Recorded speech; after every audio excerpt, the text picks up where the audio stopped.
سلطان کے مخصوص کمرے میں جہاں دیواروں پر سنہری آرائشیں اور مخملی پردے لٹک رہے تھے، ایک پرسکون فضا چھائی ہوئی تھی۔ کمرہ بڑا تھا مگر سادہ، یہاں کوئی غیر ضروری شان و شوکت نہ تھی، بلکہ ہر چیز سے سادگی اور نفاست جھلک رہی تھی۔ سلطان نے اپنی معمولی لیکن نفیس پوشاک کا انتخاب کیا۔ سفید قمیض اور سیاہ شلوار میں ان کا انداز عام نظر آتا تھا، مگر وقار ان کے ہر عمل میں تھا۔ انہوں نے اپنی تلوار کو سلیقے میں باندھ لیا اور ایک نظر آئینے میں ڈال کر کمرے سے باہر نکلے۔ باہر نکلتے ہی انہوں نے اپنے خاص وزیر کو طلب کیا۔ وزیر، جو ہمیشہ سلطان کے قریب رہتا تھا، فوراً حاضر ہوا۔ وہ ایک بااعتماد اور ذہین شخص تھا جو ہر وقت سلطان کے احکامات کے لیے تیار رہتا تھا۔ سلطان نے وزیر کی طرف دیکھ کر کہا، جلد از جلد مصر جانے کی تیاریاں کی جائیں، ہمیں ظہر کے بعد نکلنا ہے۔ وزیر نے سر جھکایا اور کہا، جی حضور، آپ کے حکم کی تعمیل ہوگی، محافظین اور ساز و سامان سب تیار ہوں گے۔ سلطان نے ایک لمحے کو غور کیا، پھر نرمی سے کہا، یاد رہے سب کچھ سادگی میں ہو۔ میں نہیں چاہتا کہ کوئی ہماری روانگی کے بارے میں جانے اور کسی کو علم نہ ہو سکے کہ ہم شاہی خاندان سے تعلق رکھتے ہیں، کیونکہ ہر طرف خطرہ ہے۔ وزیر نے فرما برداری سے سر ہلایا، جیسا آپ کا حکم سلطان معظم، آپ بالکل ٹھیک بول رہی ہیں۔ جاسوس نے بھی یہی کہا تھا کہ آپ کے لیے بھی منصوبہ بندی کی جا رہی ہے، ہمیں فکر ہو رہی ہے کہیں آپ کے لیے وہاں خطرہ نہ ہو۔ سلطان نے ایک نظر ان کے چہرے پر ڈالی اور سر نفی میں ہلاتے ہوئے بولے تھے، فکر نہ کریں، ہم سب سنبھال لیں گے۔ اب فوراً تمام ساز و سامان تیار کریں، ہم ظہر کی نماز ادا کر لیں۔ سلطان نے وزیر کو جانے کا اشارہ کیا اور خود اپنے مخصوص کمرے سے باہر نکل کر محل کی چھوٹی مسجد کی جانب بڑھے، جہاں پر تمام سپاہی، سلطان، وزیر نماز ادا کرتے تھے۔ ظہر کی نماز ادا کر کے انہوں نے بارگاہ الہی میں دعا کے لیے ہاتھ بلند کیے تھے اور سچے دل سے اپنے پاک پروردگار سے دعا طلب کی تھی کہ ان کا سفر مبارک ہو، وہاں جا کر انہیں زیادہ پریشانی کا سامنا نہیں کرنا پڑے، آسانی سے وہ لوگوں کا خاتمہ کر دیں۔ دعا کر کے انہوں نے اپنے چہرے پر ہاتھ پھیرا تھا اور پھر پچھلے حصے کی جانب بڑھنے لگے۔ یہ حصہ محل کا سب سے خاموش اور پر اسرار علاقہ تھا، جہاں عام طور پر کم ہی لوگ آتے تھے۔ یہاں پر ان کے محافظین پہلے سے موجود تھے، سب کے سب عام لباس میں تھے۔ ان کے لباس دکھنے میں تو سادہ تھے، لیکن ان کے نیچے چھپے ہوئے حفاظتی ہتھیار ان کے کسی بھی ہنگامی صورتحال سے نمٹنے کے لیے مکمل تیاری کا مظہر تھے۔ محافظین کے چہروں پر سنجیدگی تھی، مگر ان کی آنکھوں میں وفاداری اور حفاظت کا عزم واضح تھا۔ سلطان نے ان سب کی طرف دیکھا اور اپنے اعتماد کا اظہار کرتے ہوئے ہلکی سی مسکراہٹ دی۔ پھر وہ اپنے گھوڑے کی طرف بڑھے، جو بظاہر ایک سادہ سا گھوڑا لگ رہا تھا، مگر در حقیقت وہ سلطان کا سب سے بہترین گھوڑا تھا، جس کی رفتار اور طاقت بے مثال تھی۔ گھوڑا بھی جیسے اپنے مالک کے مزاج کو سمجھتا ہو، پرسکون اور تیار کھڑا تھا۔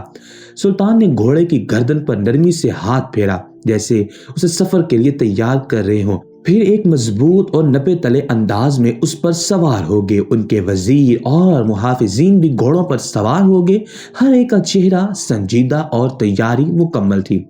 ظہر کی نماز کے بعد جب سورج آسمان کے وسط میں تھا اور محل میں ہر طرف خاموشی تھی، سلطان نے اپنے سفر کا آغاز کیا۔ انہوں نے اپنے وزیر کو دیکھتے ہوئے کہا تھا، ہمیں محتاط رہنا ہوگا، راستے میں کوئی ایسی حرکت نہیں ہونی چاہیے جو ہماری موجودگی کا پتہ دے۔ وزیر نے سر ہلایا، جی سلطان معظم، ہم پوری احتیاط برتیں گے۔ سلطان نے اپنے محافظین کی طرف دیکھ کر کہا، ہماری منزل مصر ہے، مگر ہمارا مقصد اور بھی بڑا ہے، ہمیں ہر قدم پر خبردار رہنا ہوگا۔ محافظین نے ایک آواز میں جواب دیا، ہم آپ کے حکم پر ہر وقت تیار ہیں سلطان معظم۔ سلطان نے اپنے گھوڑے کو ہلکا سا اشارہ دیا اور قافلہ آہستہ آہستہ محل کے پچھلے دروازے سے نکل کر راستے پر آگے بڑھنے لگا۔ ان کا قافلہ دکھنے میں عام سا لگ رہا تھا، مگر ہر شخص کے دل میں وفاداری اور فرض شناسی کا جذبہ تھا۔ سلطان کا چہرہ پرسکون تھا، مگر ان کی آنکھوں میں تجسس اور ارادہ جھلک رہا تھا۔